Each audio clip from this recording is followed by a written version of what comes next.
Bom dia! Bom dia, bom dia. Prontos para mais essa aventura de hoje? Sempre com a graça de Deus. Amém, amém. Então vamos lá. Começar esse nosso dia.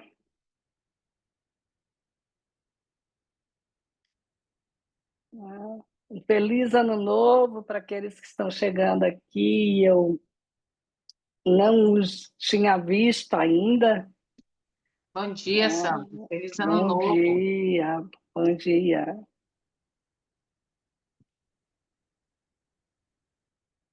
Então vamos dar início às nossas leituras. Bom dia, Sandra. Bom dia.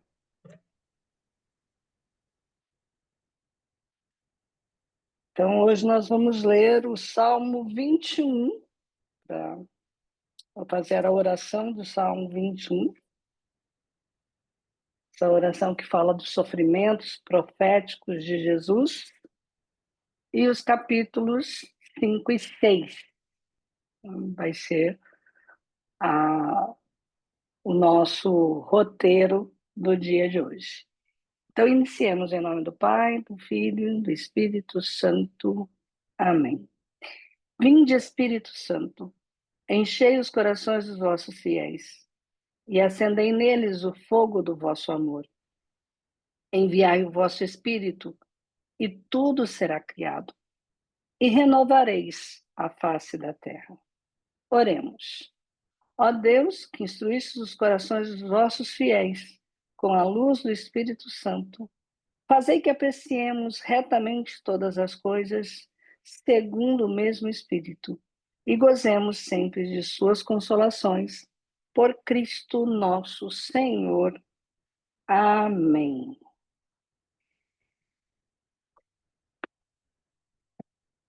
Vamos ao Salmo. Meu Deus, por que me abandonastes? E permaneceis longe de minhas súplicas e de meus gemidos? Meu Deus, clamo de dia e não me respondes. Imploro de noite e não me atendeis. Entretanto, vós habitais em vosso santuário, vós que sois a glória de Israel. Nossos pais puseram sua confiança em vós e esperaram em vós e o livrastes.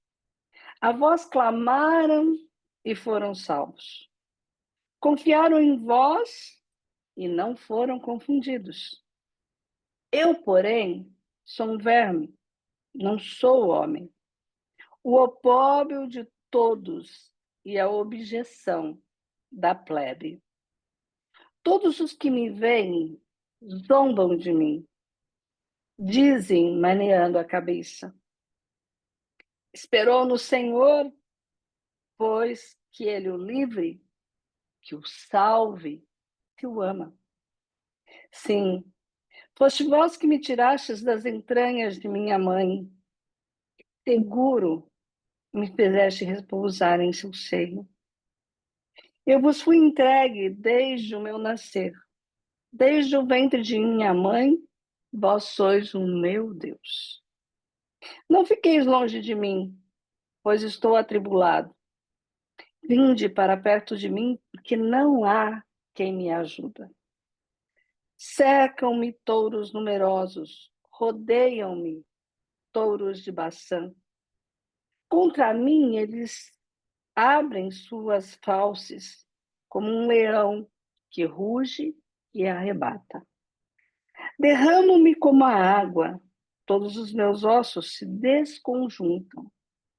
Meu coração tornou-se como cera e derrete-se nas minhas entranhas. Minha garganta está seca, qual barro cozido. Pega-se no paladar a minha língua. Vós me reduzistes ao pó da morte. Sim, Rodeia-me uma malta de cães. Cerca-me um bando de malfeitores. Transpassaram minhas mãos e meus pés. Poderia contar todos os meus ossos. Eles me olham e me observam com alegria. Repartem entre si as minhas vestes e lançam a sorte sobre a minha túnica. Porém, vós, Senhor, não vos afasteis de mim. Ó meu auxílio, bem depressa me ajudai. Livrai da espada a minha alma e da garra dos cães a minha vida. Salva-me a mim, mísero, das fauces do leão e do chifre dos búfalos. Então anunciarei vosso nome a meus irmãos e vos louvarei no meio da assembleia. Vós que temeis o Senhor, louvai-o. Vós todos, descendentes de Jacó, aclamai-o. Temei-o todos vós, estirpe de Israel. Porque ele não rejeitou, nem desprezou a miséria do infeliz, nem dele desviou a sua face, mas o ouviu quando lhe suplicava. De vós procede o meu louvor na grande assembleia. Cumprirei meus votos na presença dos que vos temem. Os pobres comerão e serão saciados. Louvarão o Senhor aqueles que o procuram. Vivam para sempre os nossos corações. Hão de se lembrar do Senhor e a ele se converter todos os povos da terra. E diante dele se prostrarão todas as famílias das nações. Porque a realeza pertence ao Senhor e ele impera sobre as nações. Todos os que dormem no seio da terra o adorarão. Diante dele se prostrarão os que retornam ao pó. Para ele viverá a minha alma. Há de servi-lo minha descendência. Ele fará do Senhor as gerações futuras e proclamará a sua justiça ao povo que vai nascer. Eis o que fez o Senhor. Glória ao Pai, ao Filho e ao Espírito Santo, como era no princípio, agora e sempre. Amém. Diz alguns estudiosos que, se todos nós lembramos, o segundo versículo desse salmo, ele fala, ele retrata uma das palavras de Cristo na cruz. Meu Deus, por que me abandonaste? Nos evangelhos só consta esse versículo, mas disse que Jesus falou o salmo inteiro enquanto estava na cruz. Então imagina só Jesus estirado na cruz já nos seus últimos minutos, para ele dizer cada frase dessa, ele tinha que se erguer para o ar sair. Só que cada vez que ele fazia isso, os ossos dele se desconjuntavam na cruz. Então, quando ele reza esse salmo todo, o centurião, o soldado que está ali, né, escutando todo esse salmo, essa é uma das formas que faz com que o soldado reconheça Jesus como Deus. Este é verdadeiramente o Filho de Deus. Por quê? Porque esse soldado acompanhou toda a trajetória. E quando Jesus proclama esse salmo do alto da cruz, o soldado reconhece que tudo que está naquele salmo foi o que eles fizeram com Jesus.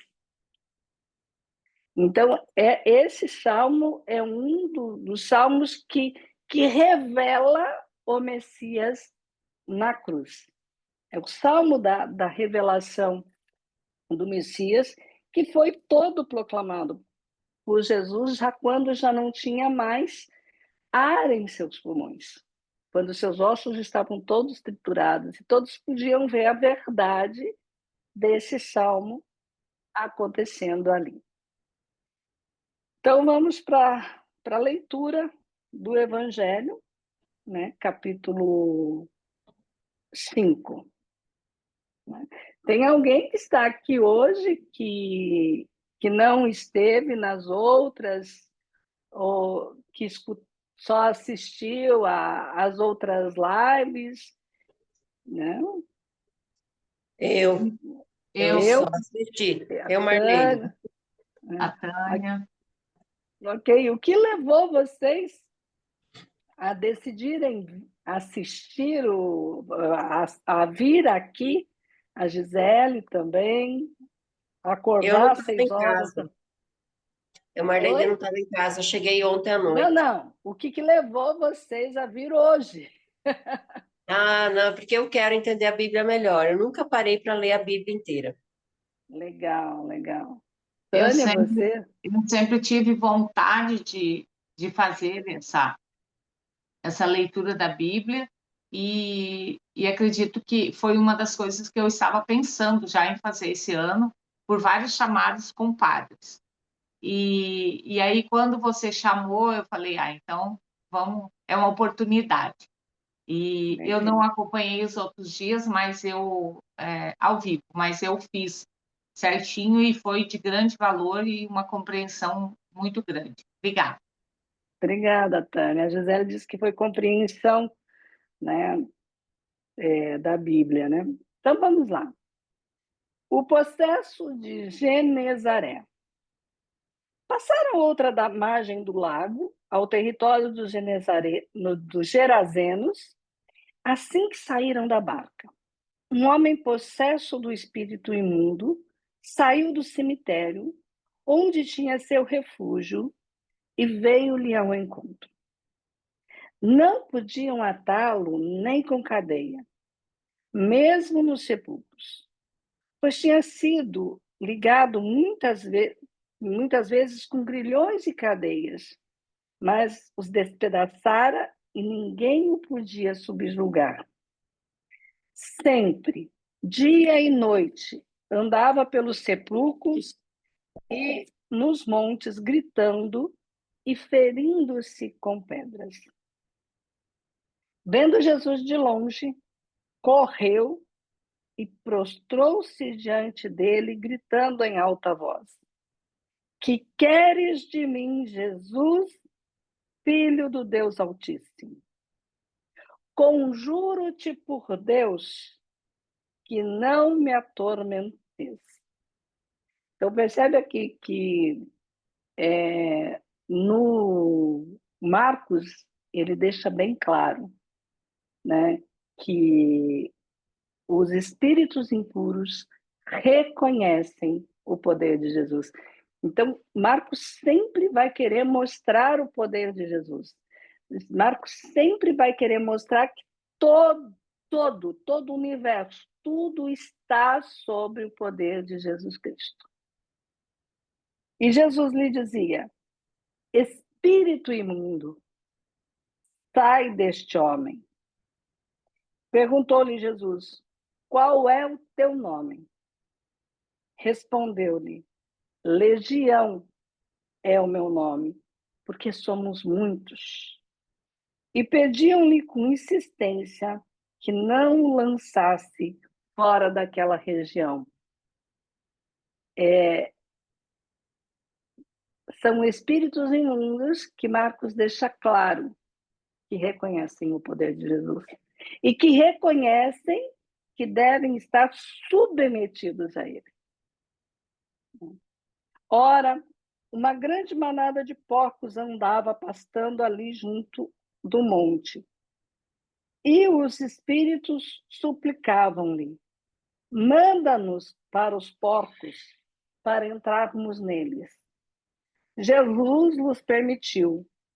Então, os espíritos imundos, tendo saído, entraram nos porcos, e a manada de uns 2.000 precipitou-se no mar, afogando-se.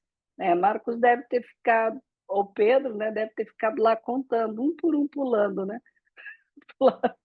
Para dizer 2.000. Fugiram os pastores e narraram o fato na cidade e pelos arredores. Então saíram a ver o que tinha acontecido. Aproximam-se de Jesus e viram o possesso assentado, coberto com seu manto e calmo. Ele tinha sido possuído pela legião, e o pânico apoderou-se deles. As testemunhas do fato contaram-lhes como havia acontecido isso ao endemoniado e o caso dos porcos. Começaram então a rogar-lhes que se retirasse da região. Quando ele subia para a barca, veio o que tinha sido possesso e pediu-lhe permissão de acompanhá-lo. Jesus não admitiu, mas disse-lhe: vai para casa, para junto dos seus, e anuncia-lhes tudo o que o Senhor fez por ti e como se compadeceu de ti. Foi-se ele e começou a publicar na Decápole tudo o que Jesus lhe havia feito, e todos se admiravam. Então, percebe aqui que o Jesus de Marcos, toda vez que ele faz algo grandioso, ele é rejeitado, ele é colocado para fora. Então, a gente vai percebendo que o Jesus de Marcos, ele acaba sendo alguém que incomoda, alguém que as dores realmente vêm sobre ele. Ele provoca a cura, ele provoca a libertação, mas ele sofre a consequência daquela libertação. E é muito interessante, né, aqui nesse momento que o endemoniado, né, ele vai lá e pede para Jesus: deixa que eu te siga. E Jesus diz: não, né? Vá para tua casa, vá para tua família, né? Vá pro teu povo, anuncia, né, o Salvador, anuncia a salvação que você teve. Então, aqui nos faz ver que nem sempre, né, as curas, as libertações que Deus faz e promove nas nossas vidas nos faz missionários, nos faz ter que sair para o mundo, nos faz ter que ir adiante, né?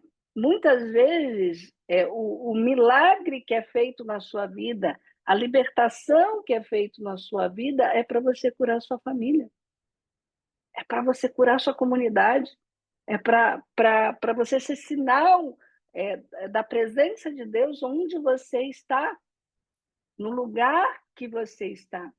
Então, aqui a gente começa a entender para que se tem uma enfermidade, né? Porque nós falamos que a enfermidade ela é uma autorregulação de um sofrimento emocional, de um conflito emocional. Então, você adoece para resolver algo que você não conseguiu resolver na psique. Então, você teve um conflito, você teve um choque, você teve um sofrimento que a sua psique não deu conta, e se você ficar sob estresse por muito tempo, fatalmente você vai morrer. Hoje nós sabemos que o estresse mata mais do que acidente de carro, mata mais do que infarto, né? Então, o estresse é um grande provocador de inúmeras doenças e de inúmeras falências de órgãos. E ele, para liberar o estresse da mente, adoece o corpo, e vai adoecer o órgão que tem a função do sofrimento emocional, aquele sofrimento. Então, a gente vai perceber que esse homem, ele está fora da sociedade, ele está entre os mortos, né? Bramindo, gritando, só que ele está bramindo, gritando para quem não pode escutar, para quem está morto. Só quando ele vê Jesus, então percebe que o Evangelho de Marcos está sempre mostrando Jesus, está sempre revelando, as pessoas sempre estão vendo Jesus, as pessoas estão sempre se aproximando de Jesus, as pessoas estão sempre se jogando diante dos pés de Jesus, mas as pessoas também estão sempre reconhecendo ele como Senhor, como o único Senhor, como o único Salvador. Então, eu preciso ver Jesus, eu preciso reconhecê-lo como Senhor e Salvador, como aquele que tem todo o poder, né? E os demônios reconhecem isso. E nós duvidamos, muitas vezes, disso.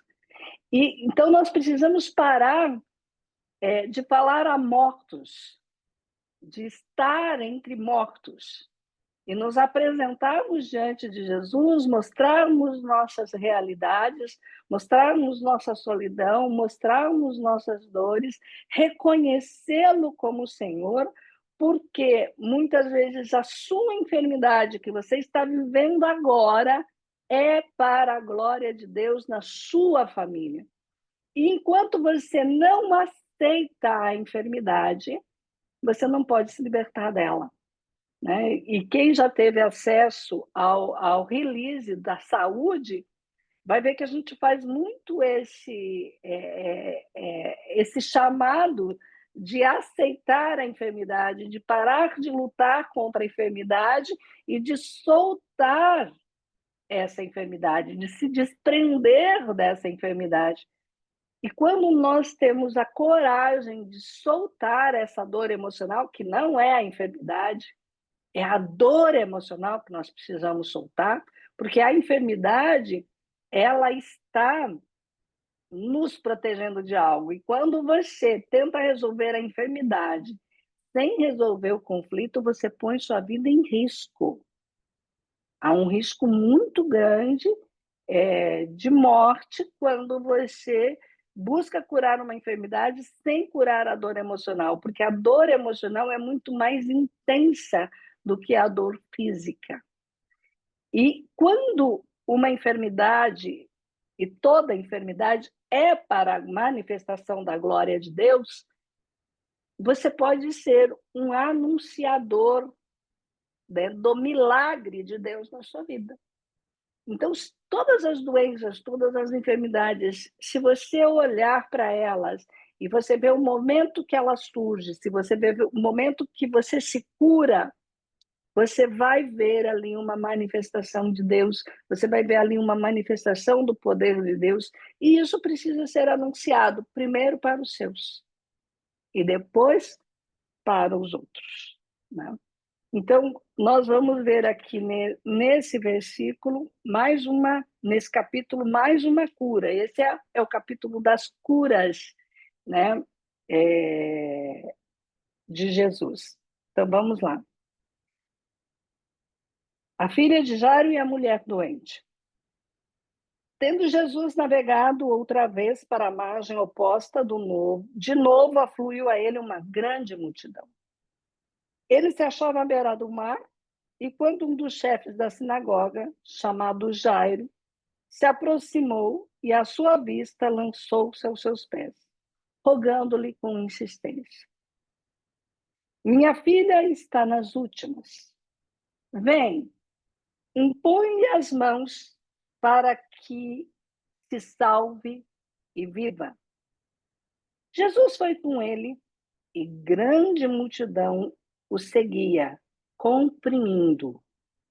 Então, Marcos deixa bem claro que era muita gente, deixa bem claro que era muita gente em volta de Jesus. Você consegue ver a cena, né? Na descrição de Marcos, você consegue perceber o que está acontecendo ali. Ora, havia ali uma mulher que já por 12 anos padecia de um fluxo de sangue. Sofrera muito nas mãos de vários médicos, gastando tudo o que possuía, sem achar nenhum alívio. Pelo contrário, piorava cada vez mais.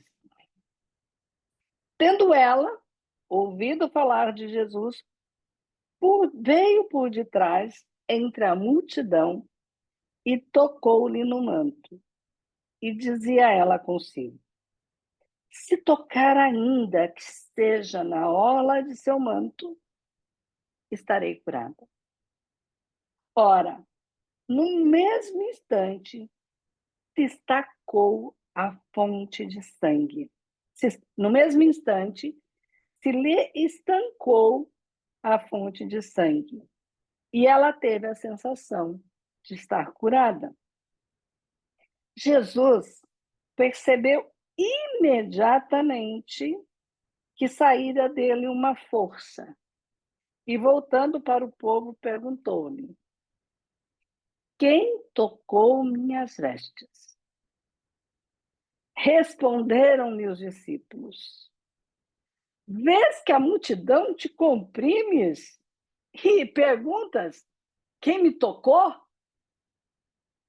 Ele olhava em derredor para ver quem o fizera. Ora, a mulher atemorizada e trêmula, sabendo o que nela se tinha passado, veio lançar-se aos seus pés e contou-lhe toda a verdade. Mas ele lhe disse: filha, a tua fé te salvou. Vá em paz e ser curada do teu mal. Enquanto ainda falava, não, antes de ir para esse, imagina só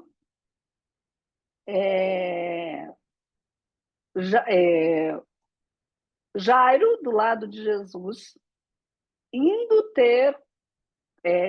para sua casa com a filha nos últimos dias. E aqui nós estamos falando, né, de um chefe da sinagoga, de um homem que segue os ritos, de um homem que segue a lei, né, de um homem de honra, vamos dizer assim. E, de repente, uma mulher impura, já há 12 anos, então, uma mulher, quando ela estava em fluxo de sangue, ela não podia caminhar pela cidade, ela não podia cozinhar, ela não podia fazer nada, porque ela era considerada impura e ela poderia contaminar, ela poderia tornar impuro qualquer um a quem ela tocasse ou qualquer coisa que ela tocasse. Então, nós estamos falando de uma mulher excluída, de uma mulher isolada, de uma mulher que está longe de todas as possibilidades, né, de participar de uma convivência social. Agora, imagine esse homem desesperado na sua dor, desesperado na sua necessidade, vê uma mulher que para Jesus, e aqui começa a contar toda a verdade. Para ela contar toda a verdade, ela teve que contar da sua... Porque Marcos diz, né? Fazia 12 anos que estava enfermo. Então, ela deve ter começado a contar quem ela era, o que ela tinha, né? Porque ela fala de todos os médicos, ela fala de todas as tentativas, ela fala de todo o sofrimento da sua vida, e Jesus fica ali, escutando uma impura, enquanto a filha de Jairo está quase morrendo. Vocês conseguem imaginar a cena? Quantas vezes nós que estamos na igreja, nós que temos, né, buscamos uma vida de retidão, muitas vezes, ficamos bravos porque Jesus não vê, não tem pressa. Jesus não tem pressa. Nós estamos morrendo, ou pessoas que nós amamos estão morrendo, e Jesus não tem pressa. E aí a gente vê Jesus atendendo outras pessoas que nem se dedicam tanto, que são consideradas impuras, e nós olhamos o nosso sofrimento como se nós tivéssemos que ser atendido. Eu fico imaginando o sofrimento de Jairo ali, ouvindo as histórias daquela mulher, porque diz que ela contou toda a verdade. Ela explicou tudo para Jesus e isso retardava a necessidade de Jairo. E depois de Jesus atender essa senhora, a tragédia acontece. Enquanto ainda falava, quer dizer, a mulher ainda estava falando, estava ainda contando as coisas. Chegou alguém da casa do chefe da sinagoga anunciando: tua filha morreu. Para que ainda incomoda o mestre? Agora imagina só, era enquanto a mulher falava. Não foi depois que ela terminou de falar. Era enquanto a mulher falava. Você esperaria por Jesus? Você esperaria aquela mulher terminar de contar a sua dor, a sua história? Você esperaria Jesus dar atenção, ou você viraria as costas e diria assim: ele demorou demais? Jesus não me atendeu no tempo oportuno? Ele está dando atenção para esse, não dá atenção para mim? Você continuaria ali, do lado de Jesus, esperando ele terminar de atender um impuro com suas histórias, depois de ter recebido o anúncio que a sua filha morreu? Depois de você ter visto que aquilo que você esperava tanto não tem mais jeito? Será que nós permaneceríamos do lado de Jesus?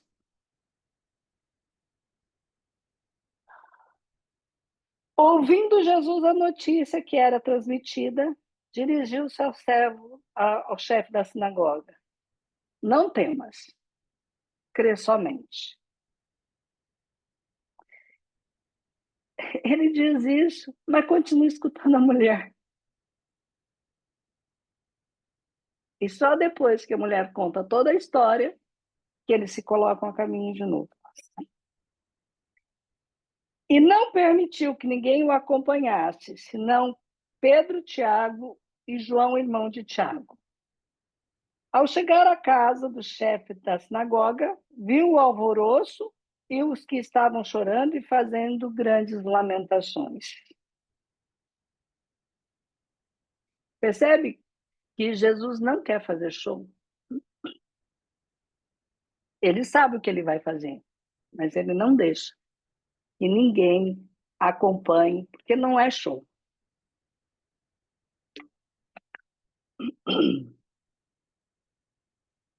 Ele entrou e disse-lhes: por que todo esse barulho e esses choros?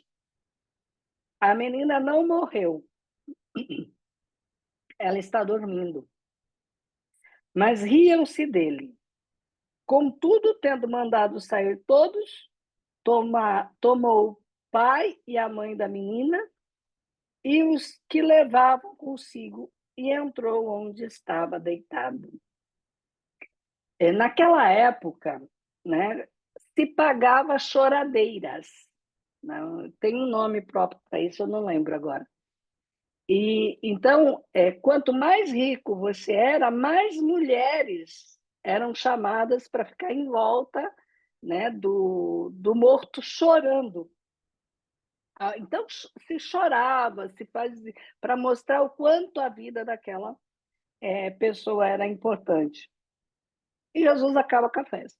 Pode parar de chorar. Ninguém tá, Ela não morreu. E esse povo zombam de Jesus.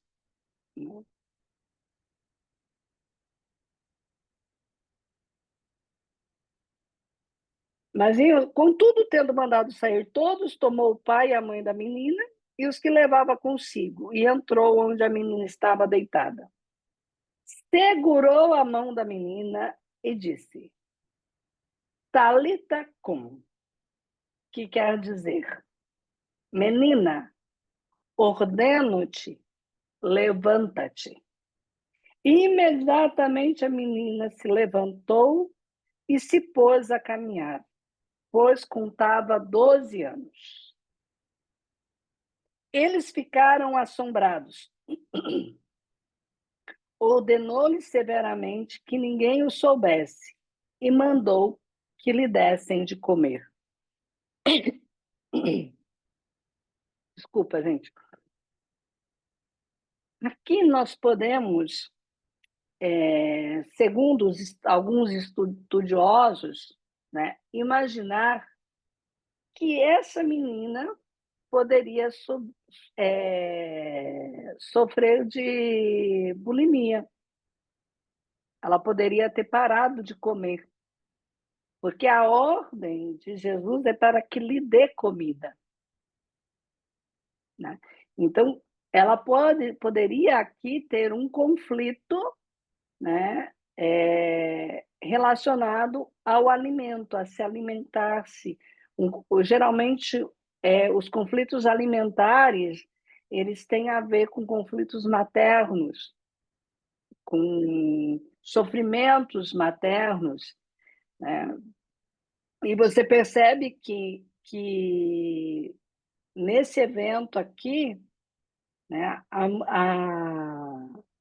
a mãe só aparece na hora que vai entrar dentro do quarto, né? A mãe não acompanha Jairo, a mãe está lá em sofrimento por essa perda. E nós vamos observar aqui que nós temos uma mulher que há 12 anos é impura e nós temos uma jovem que há 12 anos, né, que morre aos 12 anos.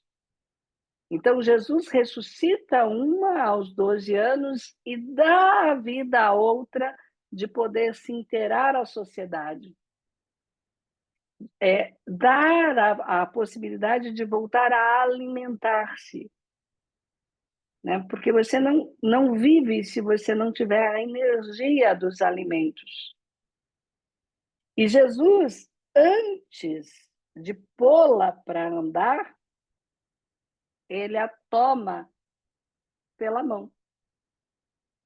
Ele a leva pela mão, né? Ele faz com que essa menina se levante e ande. E para que eu continue andando, eu preciso estar alimentado. E hoje, para nós, né, o grande alimento que nos mantém em pé é a Eucaristia. Então, nós precisamos, se nós estamos nos sentindo mortos, né, se nós estamos nos sentindo enfraquecidos, a Eucaristia é o nosso alimento. E a gente costuma ver esse hábito muito grande das pessoas, né, que quando se faz um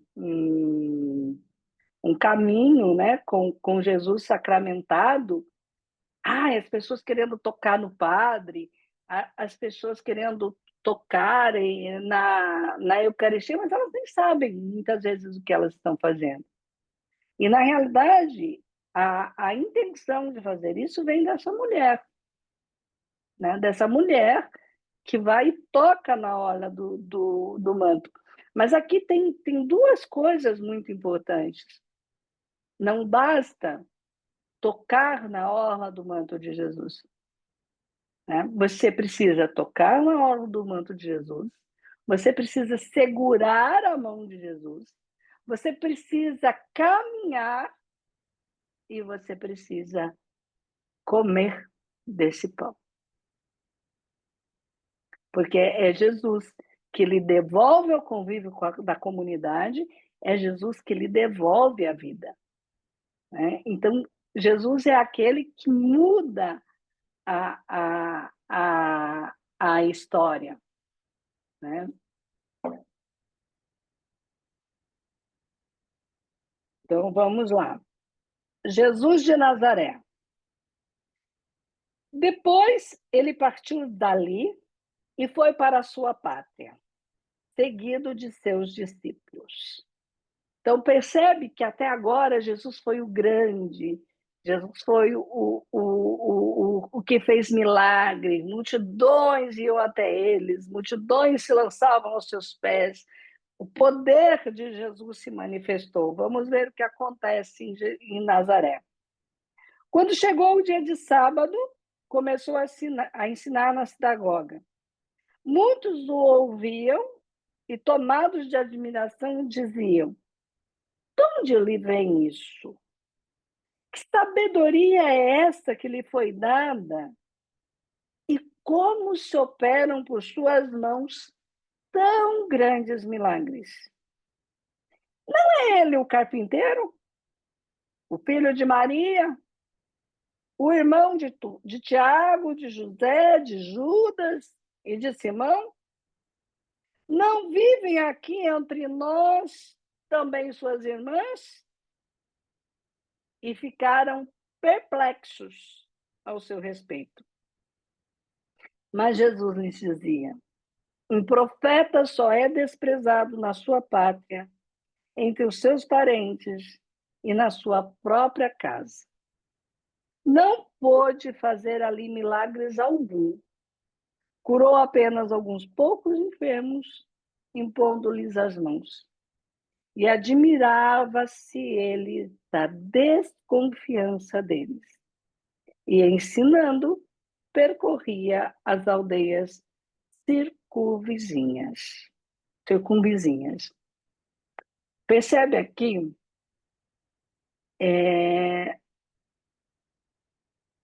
o povo que está conosco no dia a dia, eles não vão conseguir entender nosso crescimento. E quantos de nós, muitas vezes, abandonamos a fé, abandonamos o nosso ministério, porque nós queremos ser reconhecidos pelos nossos. Nós ficamos esperando permissão de pai, nós ficamos esperando permissão de mãe, nós ficamos esperando a aceitação, né, dos irmãos, dos parentes. Quantos de nós sabotamos, retardamos o nosso desenvolvimento, o nosso crescimento, porque as pessoas que nós mais apreciamos, as pessoas que nós mais amamos, simplesmente não reconhecem que nós mudamos, que nós nos transformamos, que nós estamos em outro momento da nossa vida, simplesmente não reconhecem isso. E por não reconhecer, né, diz, como que esse aí, que até ontem era um Zé Ninguém, né? Não tinha expressão nenhuma, como que está aí? Não é ele que está aí, porque aqui a gente chama o Jesus eles chamam de carpinteiro, né? Mas carpinteiro, na realidade, é também um construtor. Né? Então, Jesus ele era construtor de casas, não era só carpintaria. Né? Então, Jesus deve ter construído ali na região muitas casas para muita gente.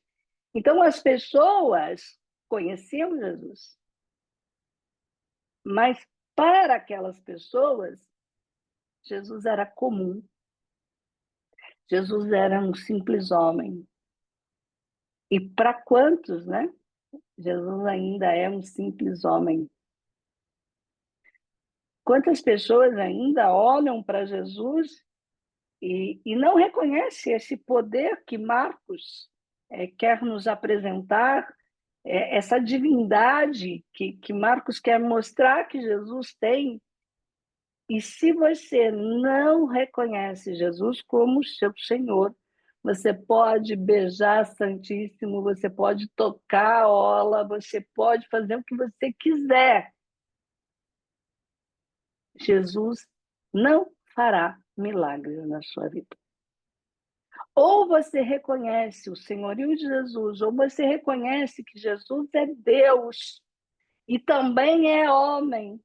E essa é uma das grandes características de Marco, mostrar que Jesus é 100% Deus e é 100% homem. Em Marcos não se tem dúvida do Jesus humano, porque aqui em Marcos Jesus come, Jesus vai, Jesus chora, Jesus se irrita, Jesus é humano. E Jesus é reconhecido como um trabalhador comum, como alguém comum. Então, esses versículos de 1 a 6 vêm dizer para você está querendo reconhecimento? Você está querendo que as pessoas te aplaudam? As pessoas sabem de que barro você foi feito. As pessoas conhecem você no dia a dia. As pessoas que estão mais próximas de você conhecem suas fraquezas, conhecem suas limitações. E é muito difícil para as pessoas que convivem com você no dia a dia, compreendam e reconheçam, né, o poder de Deus que habita em você, a graça de Deus que está na sua vida. E se você ficar esperando reconhecimento da sua família, reconhecimento dos seus amigos, reconhecimento da sua comunidade, você vai perder sua missão. Porque quanto mais você apresenta o poder de Deus na sua vida, mais eles se revoltam, mais indignados eles ficam, porque aí nasce a inveja. Por que Deus faz neles e nele não faz em mim? Né? Muitas vezes, e se não quase sempre, no nosso caso, né, Jesus escolhe da nossa família os menos privilegiados. Ele nunca escolhe os melhores da família. É sempre os menos privilegiados, os que aparentam menos capazes, os que tinham menos brilho, menos importância, né? Que davam mais problemas e, de repente, se tornam grandes na mão de Deus. E aí ninguém entende, né? Como esse um aí, quem ele pensa que é para vir aqui falar de Deus para mim? Quem ele pensa que é para estar ali agora fazendo isso? Quem que ele pensa que é para não sei o quê? E Jesus vai percorrer a vizinhança. Jesus vai aos arredores. Talvez nós precisamos nos desapegar dos nossos pais, da nossa família, e ter coragem de ir aos arredores. Muitas vezes a missão que Deus nos proporciona nos exige abandonar aqueles que nós amamos. E, infelizmente, nós podemos ajudar muitas pessoas, muitas vezes, e não conseguimos ajudar aquele que está do nosso lado, porque eles não reconhecem o poder de Deus na nossa humanidade. E nós precisamos reconhecer a nossa humanidade para que o poder de Deus se manifeste, nem que seja em outros lugares. Missão dos apóstolos. Então chamou os 12 e começou a enviá-los 2 a 2 e deu-lhes o poder sobre os espíritos imundos. Ordenou-lhes que não levassem coisa alguma para o caminho, senão somente um bordão, nem pão, nem mochila, nem dinheiro no cinto, como calçado, unicamente sandálias, e que se não revestissem de 2 túnicas. E disse-lhes: em qualquer casa que entrardes, ficai nela, até vos retirardes dali. Se em algum lugar não vos receberem, nem vos escutarem, saí dali e sacudi o pó dos vossos pés em testemunho contra ele.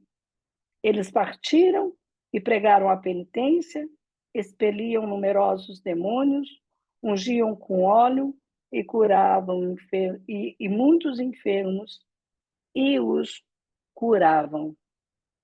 Vocês percebem que quando você acolhe, que você não é reconhecido na sua família, Deus lhe dá a missão. Deus lhe envia a evangelizar. E, gente, fazer essa experiência de evangelizar sem levar nada, eu acho que foi uma das experiências mais ricas que eu fiz na minha vida, né? Quando eu fiz a formação de evangelizadores com o Prado Flores. Eu fui para o Rio de Janeiro, o primeiro desafio foi ir para o Rio de Janeiro, e antes era bem menos turbulências do que a gente ouve hoje nos noticiários. E quando eu cheguei lá no Rio de Janeiro, eu disse assim, a Rede Globo mentiu para a gente, dizendo que o Rio de Janeiro era perigoso. É muito pior do que ela mostra. E de repente, num dia, a gente teve que sair pelas vilas do Rio de Janeiro.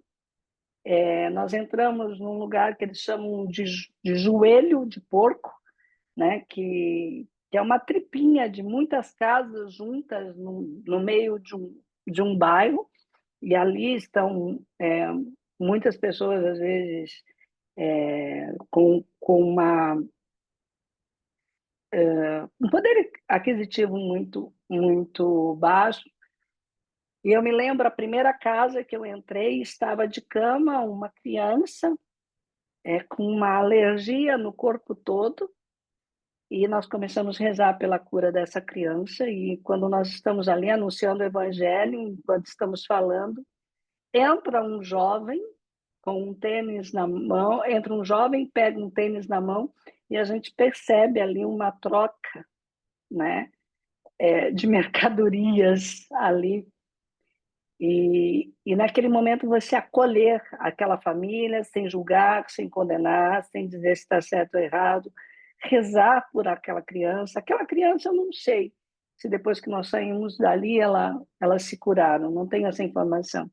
Depois nós fomos na casa de uma outra senhora que tinha amputado um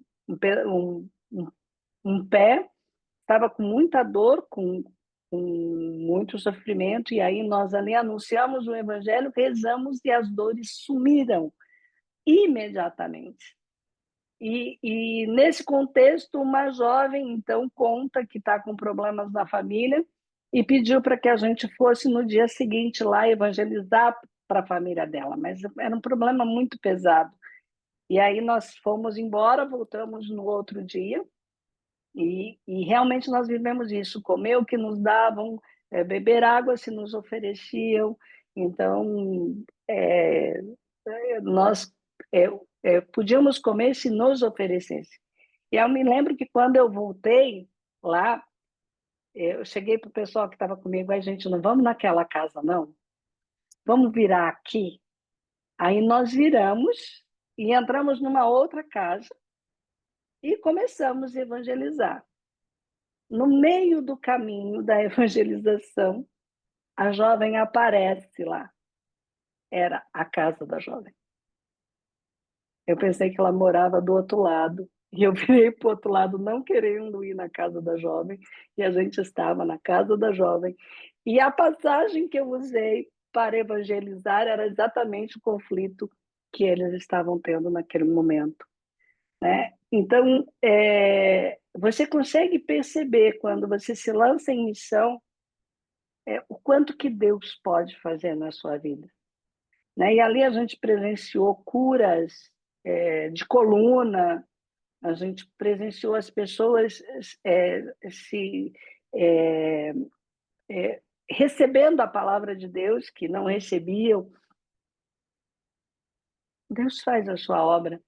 quando você vai para as vizinhanças, você pode experimentar o poder de Deus. Eu me lembro quando eu estava no México fazendo essa mesma evangelização. Gente, eu pude experimentar curas imensas ali na minha frente, e eu olhava e falava assim, mas como que Deus se manifesta em poder tão grande aqui longe, longe da minha casa, longe dos meus, né? E eu pude muitas vezes experimentar na missão de evangelização, quando eu estou longe, quando ninguém sabe quem eu sou, quando ninguém me conhece, o poder de Deus se manifestar, a graça de Deus se manifestar. Porque aqueles que nos conhecem nos julgam e se fecham para a graça, se fecham para a misericórdia de Deus, e muitas vezes nos expulsam de onde nós estamos, principalmente se nós formos agentes de transformação, né? Muitas vezes as pessoas não nos querem e nós precisamos ir para as regiões vizinhas. E agora nós vamos ver, né, o momento em que João Batista começa a ficar grande e Marcos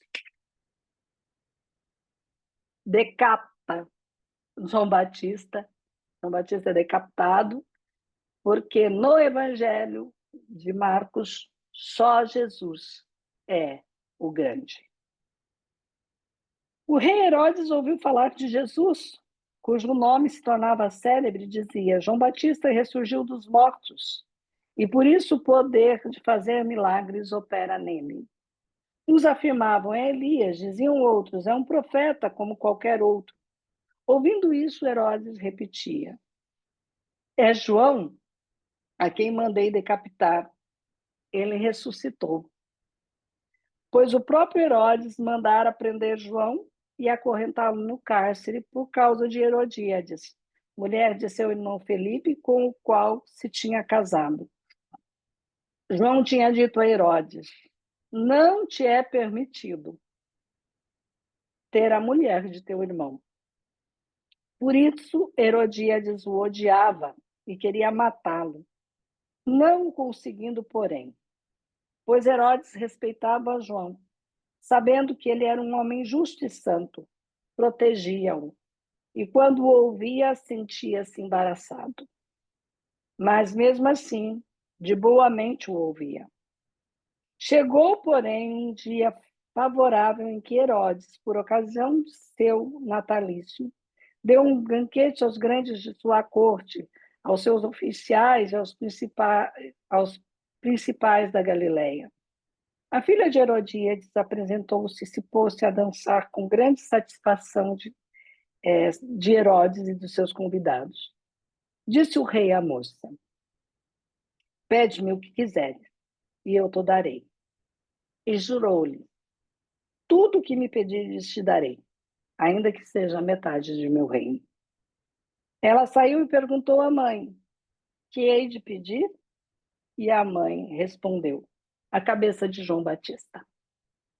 Tornando logo a entrar apressadamente à presença do rei, exprimiu-lhe seu desejo. Quero que sem demora me des a cabeça de João Batista. O rei entristeceu-se toda a vida por causa da sua promessa e dos seus convivas.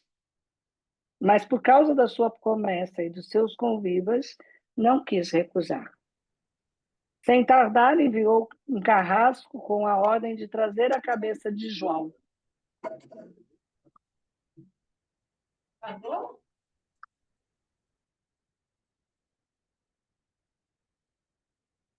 E ele foi, decapitou João no cárcere, trouxe a sua cabeça num prato e deu à moça.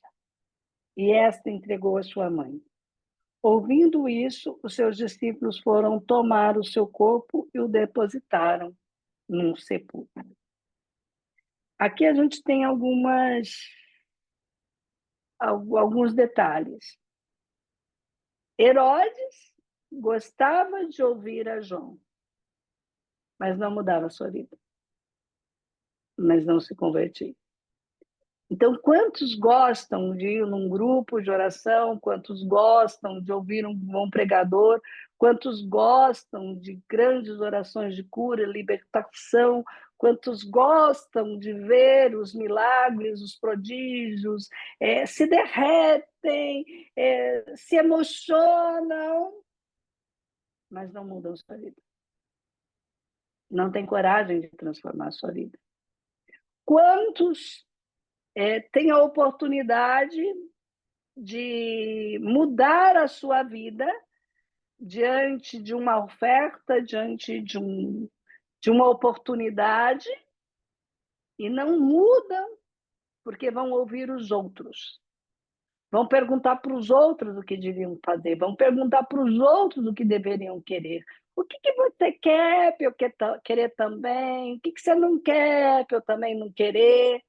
Pessoas fracas, que não têm a ousadia de assumir o risco das suas escolhas, de desejar, de querer. Pessoas que estão tão presas ao que os outros vão dizer ou falar que não conseguem se desvencilhar do poder dos outros. Então, tem aqueles que não conseguem esses versículos mostram que é melhor matar o profeta do que eu mudar de vida, do que eu escolher por mim mesmo. Essa é a grande mensagem aqui da decapitação de João Batista. Então, o profeta que anuncia, o profeta que denuncia, o profeta que às vezes encanta, corre risco de vida, de morte. Porque as pessoas muitas vezes não querem sair do seu comodismo, não querem sair do seu pecado, e outras tantas não têm competência para fazer as suas próprias escolhas. Primeira multiplicação dos pães. Os apóstolos voltaram para junto de Jesus e contaram-lhe tudo o que havia feito e ensinado. E disse-lhes: vinde à parte para algum lugar deserto e descansai um pouco. Porque eram muitos os que iam e vinham e nem tinham tempo para comer. Partiram na barca para um lugar solitário à parte. Mas viram-nos partir. Por isso, muitos deles perceberam para onde ia e de todas as cidades acorreram a pé para o lugar onde se dirigiam. E chegaram primeiro que eles. E eu vou dizer para vocês que é distante. De carro é longe. Eu imagino aquele povo passando no deserto. Ao desembarcar, Jesus viu uma grande multidão e compadeceu-se dela, porque eram como ovelhas que não têm pastor. E começou a ensinar-lhes muitas coisas. A hora já estava bem avançada quando se achegaram a ele os seus discípulos e disseram: este lugar é deserto e já é tarde. Despeça-os para irem aos sítios e aldeias vizinhas, comprar algum alimento. Mas respondeu-lhe Jesus: dai-lhes vós mesmo de comer. Gente, isso aqui é uma ordem. Isso que indiverte. Dai-lhes vós mesmos de comer. E em seguida é uma desculpa. Quem é bom em dar desculpa não é bom em fazer mais nada. Replicaram-lhe: iremos comprar 200 denários de pão para dar-lhes de comer? Aqui os discípulos estão preocupados com o dinheiro. Quantos de nós não evangelizamos, não nos lançamos, porque colocamos a nossa confiança no dinheiro, porque achamos que não vamos ter dinheiro para dar o passo que Deus nos chama a dar. E perguntou-lhes: quantos pães tendes? E de ver. Depois de se terem informado, disseram: 5 e 2 peixes. Ordenou-lhes que mandassem todos sentar em grupos na relva verde. E assentaram-se em grupos de 100 e de 50. Então tomou os 5 pães e os 2 peixes, e erguendo os olhos ao céu, abençoou-os, partiu-os e deu aos seus discípulos para que os distribuíssem, e repartiu entre todos os 2 peixes. Deixe de colocar sua confiança no dinheiro. Quais são os seus 5 pães? Quais são os seus 2 peixes? Quais são os seus nadas? Porque 5 pães e 2 peixes para 5.000 pessoas é nada.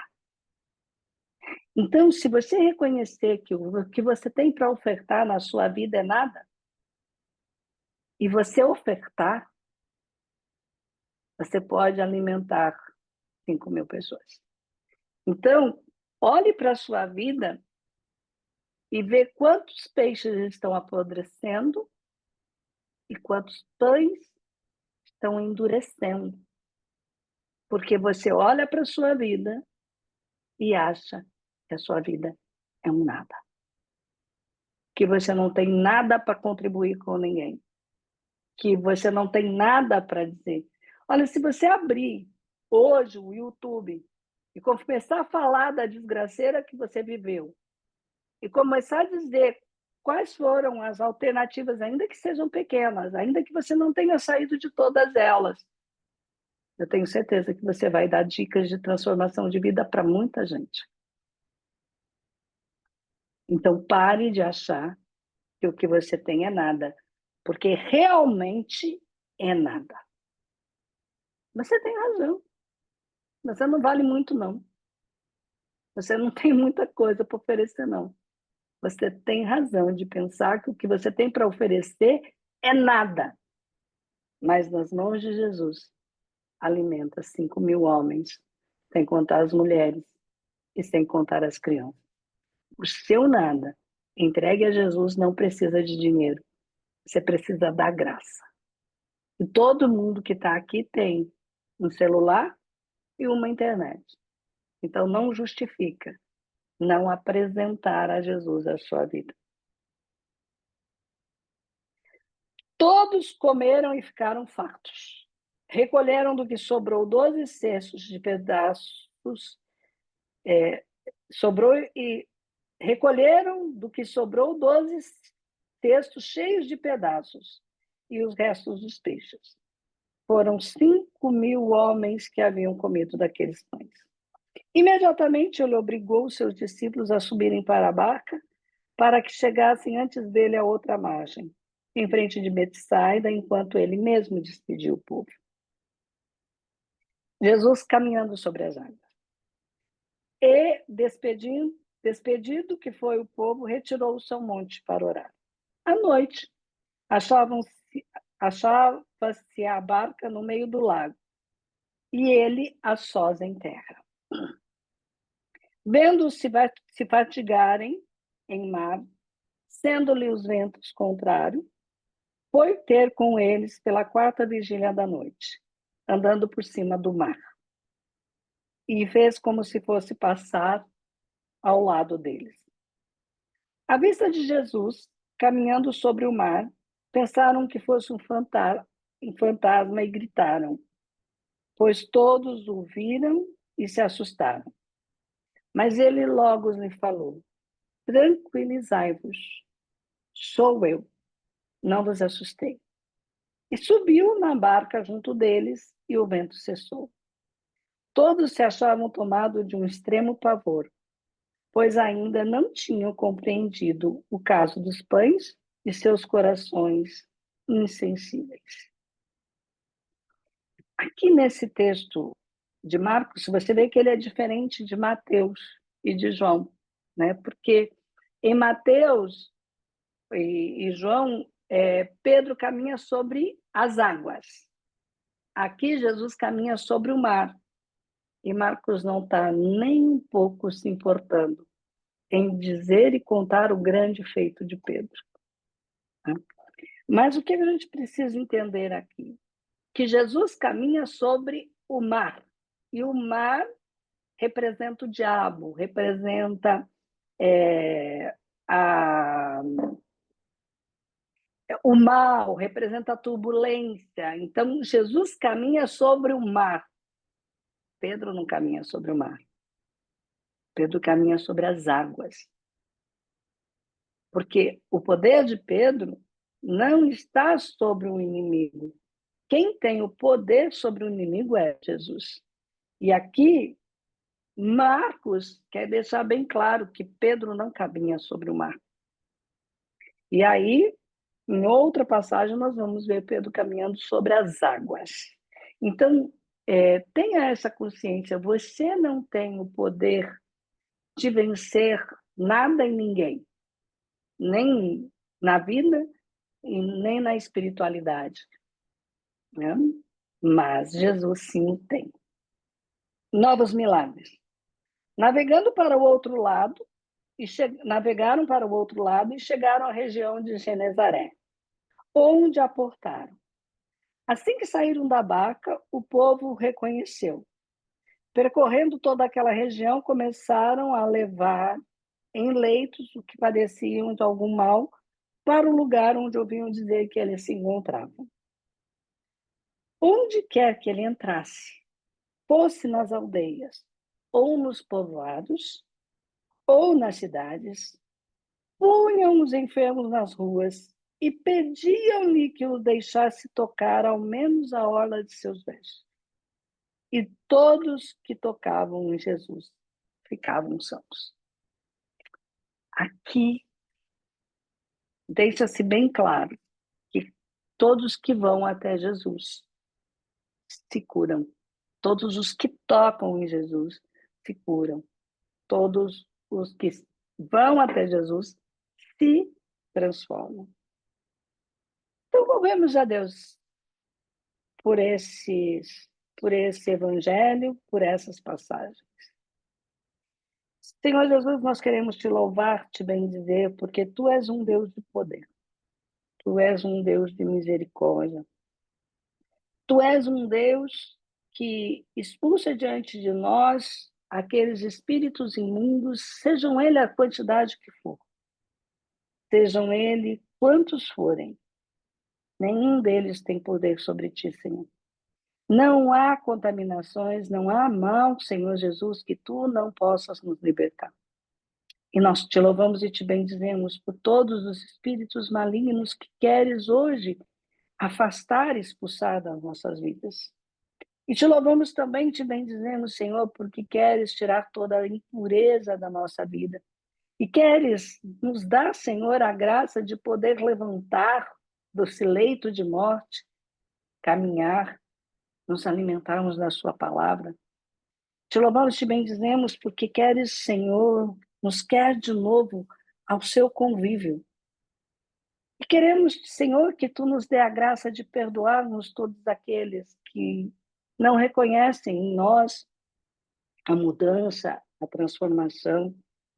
E que isso, Senhor, não nos impeça de sermos missionários, que isso, Senhor, não nos impeça de avançar na vida, que nós não fiquemos esperando que as pessoas nos acolham, mas que também nós não fiquemos esperando o que os outros querem que nós peçamos para ti, o que os outros querem que nós buscamos em ti. Dai-nos, Senhor, a coragem de, por nós mesmos, nos convertermos. Dai-nos, Senhor, a coragem de deixar o mau caminho, de lançar da nossa vida, Senhor, todo o adultério, não o adultério de homem e mulher, mas o adultério das vezes que nós buscamos outras coisas que não o Senhor. E que nós saibamos, Senhor, que mesmo que nós estejamos longe, mesmo que onde nós estejamos, Senhor, não haja alimento suficiente. Se aqueles que estão à sua volta, ó Deus, colocarem as suas migalhas, colocarem as suas poucas coisas, toda a multidão será alimentada.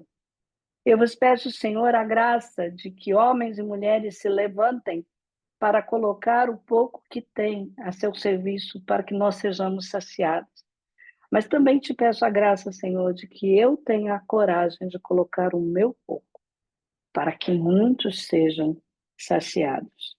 E assim eu vou poder contemplar o seu poder, o seu milagre. Porque quando tu vires, Senhor, que eu estou em mar contrário, quando tu vires, Senhor, que as ondas da vida, que o mar da vida está contra mim, tu entrarás na minha barca, Senhor. Tu estarás comigo. Tu virás comigo, porque eu decidi caminhar contigo. E aí sim, nós poderemos ir onde formos e veremos a tua glória, veremos o teu poder. Amém. Em nome do Pai, do Filho e do Espírito Santo. Amém. Gostaria de ouvir como foi para vocês a manhã de hoje.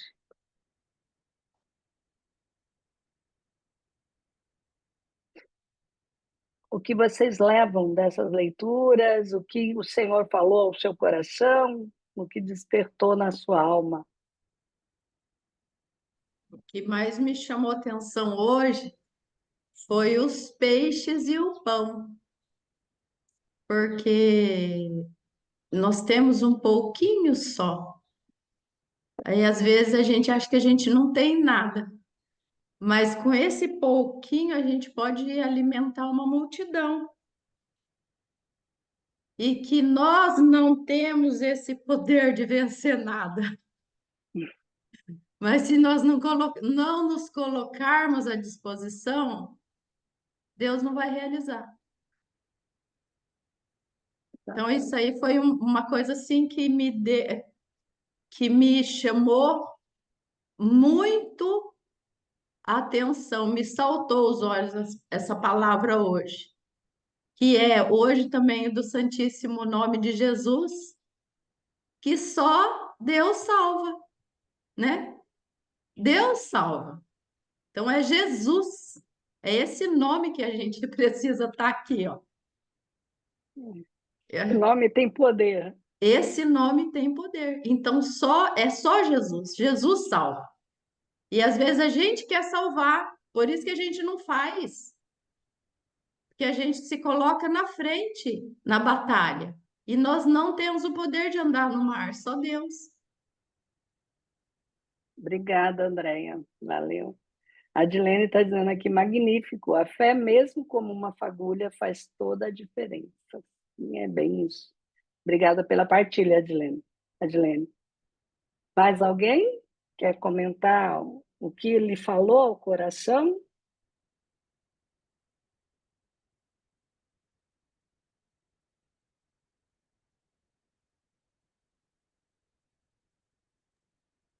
Que mais me tocou foi ali onde Jesus, com toda a sabedoria, com toda a ciência, ele não foi reconhecido aos seus, né? Foi desprezado na sua própria família, própria pátria, ali que fala. Então, assim, muitas vezes eu, às vezes, quero um reconhecimento,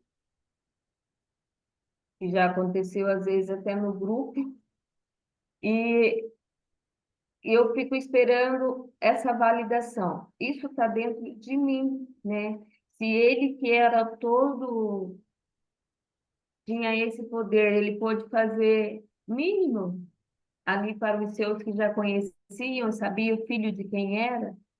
Então, hoje ele está me transformando, mostrando que ele está dando essa capacidade, esse momento. A começar pelo o acordar das 6 horas. Para mim não é fácil, mas hoje está um pouco melhor que ontem. Daqui a 15 dias, acredito que vai estar melhor ainda, como diz a fala do Frei Gil. E daqui a pouco a gente já não vai aguentar mais ficar sem acordar, já vai acordar sozinho, não vai precisar nem do despertador mais.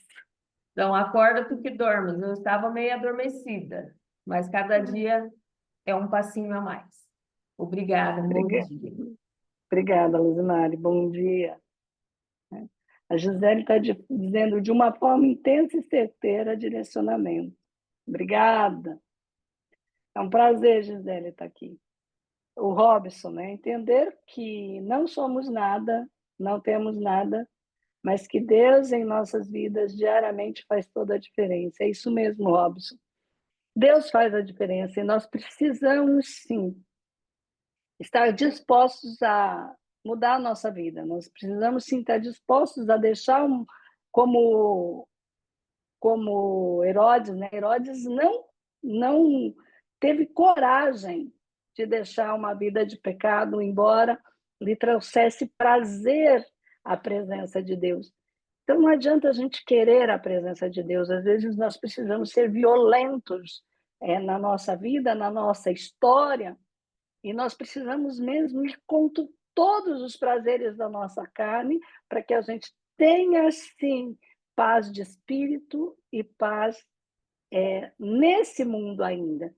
Então, seguir o caminho de Deus é uma violência. E se você não estiver disposto a violentar-se para ganhar o céu, com certeza nós vamos nos perder. Mais alguém? A Eliana está dizendo: entendi que é Deus que faz e que preciso confiar nele para que ele me use. Ponte a caminho, Eliane, ponte a caminho.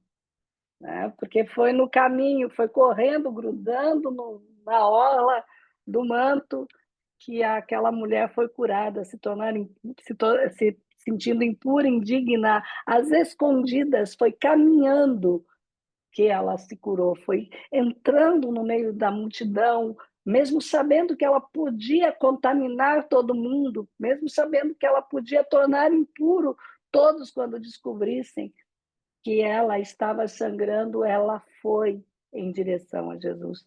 Então, mesmo que nós nos sintamos impuros, devemos avançar. É no caminho que Deus nos cura, é no caminho que Deus nos transforma. E a força é dele, não é nossa. Obrigada pela partilha, Eliana. Regina, para mim, para de esperar reconhecimento dos outros, só vá. Exatamente isso, só vá. Esse é o chamado. Obrigada, Regina, pela partilha. Mais alguém? Gente, eu agradeço a presença de vocês, né? Eu quero fazer uma pergunta para vocês. Vocês gostariam que eu fizesse o quê a partir de agora? Nós já fizemos aqui 3 dias. Tudo bem que nós estamos todos de férias agora, mas chegarão os dias dos compromissos. Chegarão os dias das nossas manhãs de atividade. E você vê, agora já são 8 horas. Então, nós começamos 6h30 para 8 horas. Nós estamos aqui 1h30. Ontem nós ficamos 1 hora e pouco também. Né? O objetivo aqui é ler a Bíblia em 1 ano. Né? E eu estava pensando aqui, antes de ontem, hoje, eu li a Bíblia e fiz os comentários. Por que eu fiz isso? Porque se eu só lesse a Bíblia, vocês acham que alguém ia querer entrar no grupo? Alguém ia se interessar? Porque você lê na sua casa, foi só para ler. Então, eu quis fazer esses comentários durante a leitura para que as pessoas pudessem ver e saber o que nós podemos descobrir, o que nós podemos crescer. Acho que 3 dias é suficiente para que elas saibam que podem encontrar aqui. Nós vamos ter uma Bíblia toda para revelar coisas que estão ali escondidas, detalhes que estão ali, que a gente nunca imaginou, porque se eu só vou na missa e se eu só ouço aqueles minutos de homilia do padre, não dá para ter uma exegese, né, da Bíblia. Eu não sou uma exegeta, né? Nem sou uma filósofa, não tenho esses méritos, mas o que eu quero trazer aqui para vocês é a partilha daquilo que eu li, daquilo que eu estudei nesses 40 anos, de tudo aquilo que eu pude vivenciar, né, nesse tempo de conhecimento, e eu posso garantir para vocês que é do mesmo jeito que não foram poucos cursos na psicologia, foi muito menos, não foi muito menos na evangelização. Então, nesses anos todos de evangelização, nesses 40 anos, então eu tenho buscado sempre estudar um pouco. É claro que não é algo assim tão expressivo, né? tão profissional, né? Mas essa é a minha experiência e eu quero compartilhar. Então, a partir de amanhã, né, o que eu gostaria de fazer? Ler todos os capítulos, tá? E depois de ler todos os capítulos, a gente repassa nos comentários. Né? Porque daí os comentários fica quem pode, quem não pode vai trabalhar, vai fazer o que tem que fazer, depois ele escuta durante o dia, em outro momento, os comentários. Mas, pelo menos, todo mundo leu. Né? Podemos fazer isso a partir de amanhã, porque eu sei que, às vezes, se a gente pega aqui e vai lendo, né? Só isso pode se tornar cansativo e desmotivante. Mas agora vocês têm uma ideia de como vai ser essa leitura. Né? E aí todos vão poder ler a Bíblia em um ano, porque para a gente fazer essa leitura corrida, nós não vamos gastar 15 minutos para fazer uma leitura corrida. Né? Então, em 10, 15 minutos, nós conseguimos ler o Salmo e 2 capítulos. Um dia ou outro vai ser mais capítulos, um dia ou outro vai ser um pouquinho mais corrido, mas eu acredito que para a gente fazer a leitura, não deva passar de 20 minutos. E aí, depois dos outros minutos, eu faço os comentários, eu passo esse enriquecimento, né? Eu estou chamando de enriquecimento, será que foi enriquecimento? Os comentários, obrigada, José. Então, aí a gente faz esses comentários e quem não puder ficar, assiste a hora que estiver caminhando, a hora que estiver lavando uma louça, fazendo um almoço, então depois vocês vão poder fazer isso. E se vocês perceberam, né, vocês estão vendo que cada dia está entrando algumas pessoas. E tem gente que se incomoda quando a gente repete a mesma mensagem muitas vezes. Mas eu gostaria que vocês entendessem que cada vez que entra uma pessoa nova, ela não tem acesso aos links. Então, a gente precisa colocar um link de novo para que a pessoa tenha acesso. E aí, o que eu fiz no YouTube? Eu fiz uma playlist. Então, eu coloco o link só da playlist. Então, quando a pessoa clica naquele link, ela tem acesso a todas as aulas que nós já tivemos. Né? Então, eu coloco um link só e também vou, embora esteja ali afixado, né, o link para entrar no Zoom, eu vou colocar ele ali novamente. Então, essas duas mensagens vão se repetir o tempo todo. Né? E aí, o que eu sugiro a vocês? Vocês estão gostando? Está sendo de crescimento para vocês? Eu quero pedir para vocês que todo dia vocês vão lá no YouTube, curtam o vídeo, assistam lá no YouTube pelo menos 3 minutos. Se você não tiver 3 minutos para assistir, nem entre no vídeo, tá? Porque senão você vai prejudicar o andamento para que outras pessoas possam receber pelo YouTube o convite de conhecer isso aqui.